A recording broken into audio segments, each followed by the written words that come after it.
Hello, আমি সোনালি। তোমাদের সবাইকে স্বাগত করছি আমার একটা নতুন ব্লগে। এটা হচ্ছে শিবরাত্রির দিনে মানে 15ই ফেব্রুয়ারি ব্লগ। অনেকেই 15 তারিখে করেছে, অনেকে আবার 16 তারিখেও শিবরাত্রি পালন করছে। তো আমি করেছি 2 দিনেই। তো ব্লগটা হচ্ছে 15 তারিখ সকালে।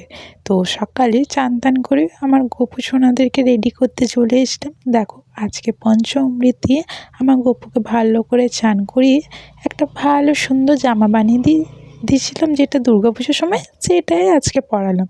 আর ভাবলাম একটু ভালো করে সাজিয়ে দিই, তাই এখানে আমি সাদা চন্দন দিয়ে মাথায় টিপ করে দিয়েছিলাম। দিয়ে আমার বড় গোপুসোনা পুরো রেডি হয়ে গেছে।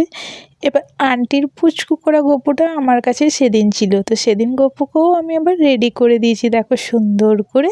আর আজকে বিশেষ দিনের জন্য দেখো 2 গপু আমার রেডি হয়ে গেছে। কেমন লাগছে একটু জানিও কমেন্টে, রাধে রাধে জানাতে ভুলো না কিন্তু। দিয়ে পর বিকেলবেলায় যাব পুজো দিতে, তাই বাড়িতে পুজো দিয়ে পর বসে গেলাম ঠাকুরের জন্য মালা করতে।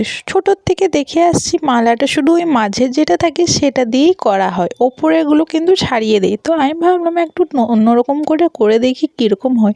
করতে করতে মালাটা নিজেই এত সুন্দর হয়ে দাঁড়ালো। আর দেখো, এখানে সমস্ত জিনিস পুজো দিতে যাবো বলে সব গুছিয়ে আগিয়ে রেখে দিয়েছি। কীরকম হয়েছে মালাটা তোমরা একটু আমাকে কমেন্টে জানিও। আর পার্ট 2 এর জন্য ওয়েট করো, বিকালের ভিডিওটাও আবার তোমাদের সাথে শেয়ার করব খুবই তাড়াতাড়ি। তাহলে আজকে আসছি, থ্যাংক ইউ সো মাচ।